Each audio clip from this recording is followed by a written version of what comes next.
Hey guys, I've been getting a ton of questions of people saying, how do I find more staff? How do I find good staff? A common thread I'm seeing is, how do we find superstars? How do we find rock stars? My suggestion is don't, right? Because A, they're expensive, they're hard to find, they're like unicorns, there's not a ton of them out there, and they're highly sought after, which is great. However, the really truly great companies out there, they have an exceptional system that they can plug an ordinary person into to make them seem like they're exceptional. And that's really the secret sauce. So if you're hiring and you're looking to add people to your organization, make sure that you build a playbook. And a playbook, it's kind of like football, right? When those athletes get out on the field, they know exactly what play they're going to run, right? That's their job. They're like, okay, here's what we're gonna do. If they went out there and there was no plays established, they wouldn't have a chance really of winning that game. I mean, unless they're playing against kindergartners, right? The chances are they're gonna get their butts kicked. And so, no different here. It's really important that you take, and it doesn't take a lot of time, sit down and establish your system, write it out, put it even in bullet points, and give that to somebody that you hire so they have a level of an expectation, a simple playbook to follow, whether it's somebody in a CSR role, right? And man, look at, guys, I screwed this up too. One of the things that happened, I had a hailstorm come through and I got 13,000 claims in one day dropped on us. And so I had to bring in a whole bunch of temporary people to help with this massive volume of hail. And we ended up renting old dealerships, and we were fixing like 200 and some cars a day at that time. But the crazy thing was, I didn't have playbooks established for these temps that we were bringing in. And so literally people would call and the temp would answer the phone and be like, hello? Like they didn't even know the company name they're working for. Like they're completely clueless as to what was expected of them. If I would have taken, or one of my team members had taken 10 minutes and just laid out kind of, this is how you answer the phone, and this is what you handle this objection and that, right? Some simple guidelines, a simple playbook, it would have helped us exponentially. And when it comes to hiring, that would be the first thing, is grabbing an ordinary person and make them exceptional through a playbook. The next thing you can look at is when we're trying to hire staff, hiring for personality and then training for skill is a great methodology if you've got the playbooks. So a company that I really respect that does an exceptional job of getting people who are average people and training them up to be exceptional or giving them playbooks is Enterprise Rent-A-Car. I think you've all seen this, and it's very closely obviously tied to our industry, but they've done an exceptional job. And so that's something that I would definitely try and model, is being able to plug somebody into a playbook, into a system, and get them going. So the other thing that you can think about is, all right, how do I find these people? How do I find good qualified people? So one of the things that I always encourage you to do is have a hiring process, or process for my American friends. And that is just, getting candidates and then running through a sequence. And what's interesting is I see some people, they're like, oh, you know what, I don't know if I want to give them a personality test, and I don't know.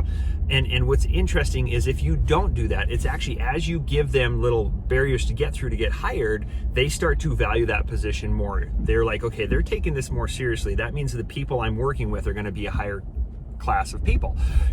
So that actually helps to the point where they're wanting to become part of your team. The other thing that you can think about is, well, hey, I'm not able to find candidates. I'm not able to find people. So another thing that I would highly encourage you to look at is automation, right? How do I make my people more efficient? So if I can't find more people, my CSRs are taxed out, they're busy, they're swamped, my estimators, whatever that might be.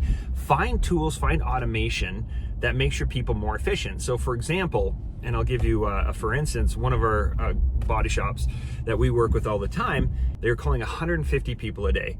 And what we were able to do through automation is literally take about 120 of those phone calls and automate it. So they record their voice, the voicemail lands on the customer's phone without it ringing, and that call went out consistently, and that person didn't have to do that, because that's something that's some of the technology we have. That's the automation that becomes very, very powerful. So now they have all of a sudden all this extra free time every day that they can allocate to other tasks, right? Or things that aren't highly repetitive.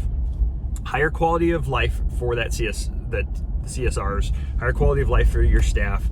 So automation can be a wonderful tool. And matter of fact, if it's something that interests you, definitely book a demo. We can show you some of the technology that's out there. We obviously have some. There's other technology that we can show you, but that would be a powerful thing to plug in to make your people hyper efficient without actually adding more staff members. So one of the things that we've seen some shops do is literally gain back an hour and a half per customer of time, that admin time that they're investing. So if you think about that, if you do 10 customers in a day, that's 15 hours worth of manual labor that you just automated, right? That's a lot, right? And so scale that out over a month, that's a lot of time. So that's one of the most important things that you can do, is helping your people be hyper efficient. And that's gonna bode very, very well. The other thing that really helps, and the third and final thing I'll share on this, is making sure that you've got the right work for your technicians goes a long way to keeping them happy, right? One of the things that happens is the ebbs and flows, the inconsistency of work.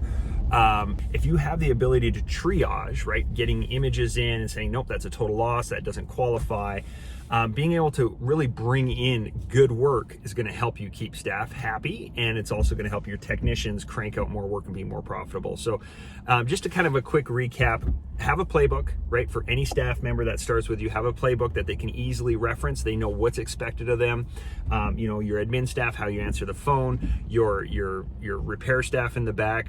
It's like, hey, body folks, I want you to finish at 120 and then hand it off to the preppers, whatever that is, right? So you have those levels of expectation that is built right in. That's going to be a big thing. Number two, make sure you get automation working for you. This is where you can save a lot of time and make your people hyper efficient.